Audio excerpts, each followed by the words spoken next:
बिस्मिल्लाहिर्रहमानिर्रहीम। अस्सलामुअलैकुम। आज हम चौथी जमात की दरसी किताब की कहानी जिसका उन्वान है मीनार पाकिस्तान, उसकी रीडिंग करेंगे। ज़िंदा कौमें अपने आबाओ अजदाद के एहसानात को कभी फरामोश नहीं करती। मीनार पाकिस्तान भी हमें अपने बुज़ुर्गों के उस एहसान की याद दिलाता है जो उन्होंने हम पर एक आज़ाद वतन पाकिस्तान देकर किया।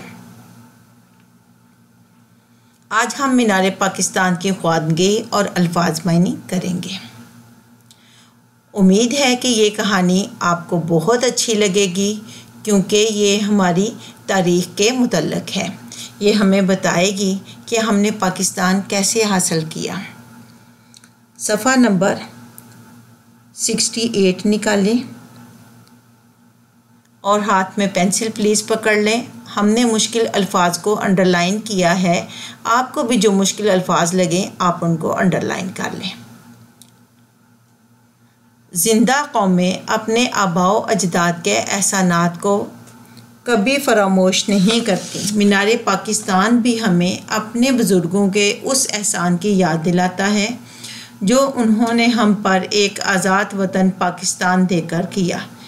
हिंदुस्तान में हिंदू अक्सरियत में थे लेकिन बादशाहत मुसलमानों की थी।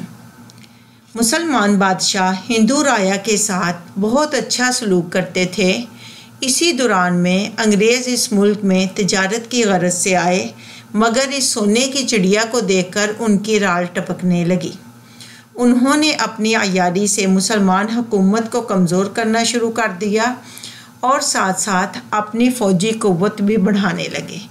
आखिर 1897 में अंग्रेज़ों ने मुसलमानों की बादशाहत ख़त्म कर दी और पूरे हिंदुस्तान पर काबिज़ हो गए। ग़ुलामी की ज़ंजीरों में जकड़े जाने के बाद जल्द ही हिंदुस्तानियों को अपनी ज़िल्लत का एहसास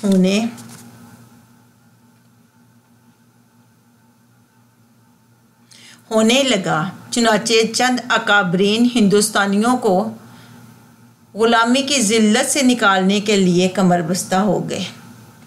इन बुज़ुर्गों की ये फ़िक्र आहिस्ता आहिस्ता तहरीक की शक्ल इख्तियार करती गई। इस वक्त तक हिंदू और मुसलमान मुत्तहिद थे मगर बहुत जल्द मुसलमान रहनुमाओं को एहसास हो गया कि हिंदू उन पर गलबा पाना चाहते हैं। अंग्रेज़ों से आज़ादी हासिल करने के बाद मुस्लिम अक़लियत को अपना ग़ुलाम बनाना चाहते हैं। चुनाचे मुसलमान रहनुमाओं ने अपना रास्ता अलग कर लिया।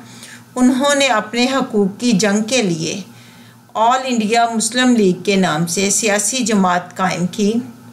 अब मुसलमानों के दो मुतालबे थे। अव्वल ये कि अंग्रेज़ हिंदुस्तान को आज़ाद कर दें, दोम ये कि मुस्लिम अक्सरियत वाले इलाकों को मिलाकर एक आज़ाद मुस्लिम रियासत कायम करें। इसी दूसरे मुतालबे के सिलसिले में 23 मार्च 1940 को लाहौर के मिंटो पार्क में, जो अब इकबाल पार्क कहलाता है, जलसा आम मुनक्कद हुआ जिसकी सदारत कायद-ए-आज़म मोहम्मद अली जिन्नाह ने की। इसी जलसे में हिंदुस्तान के मुसलमानों ने करारदाद पाकिस्तान मंजूर की। इस करारदाद का मतलब ये था कि हिंदुस्तान के मुसलमानों को आज़ाद इस्लामी रियासत के अलावा कोई दूसरा फ़ैसला मंजूर नहीं।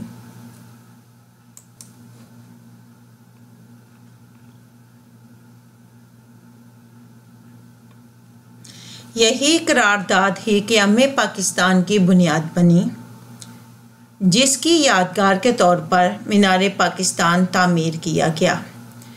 ये मीनार ऐन उस जगह तामीर किया गया है जहाँ इस जलसे के लिए स्टेज बनाया गया था, जबकि कुर्सी सदारत वाली जगह पर एक चबूतरा बनाया गया है जो हमारे कौमी निशान चांद सितारे की शक्ल का है।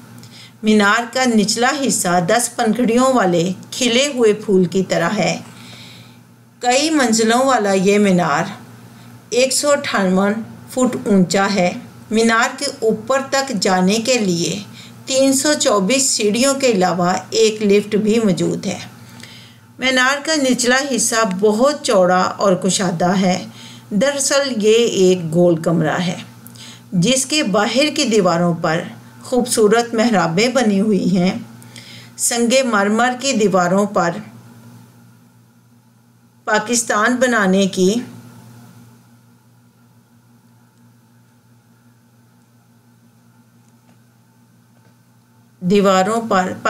बनाने की जिद्दोजहद की पूरी कहानी लिखी हुई है। इसके अलावा इन दीवारों पर कुरानी आयात, इल्लामा इकबाल के अशार, कायदे आज़म के अक़वाल और करारदाद का मतन भी कुंदा किया है। मीनार पाकिस्तान के इर्द गिर्द एक वसी तफरीही पार्क है। इसमें चौड़ी रफ्शें, घास के मैदान और फूलों के तख्ते हैं। रात को बाग में जगमगाती हुई रोशनियां दिलकश मंजर पेश करती हैं।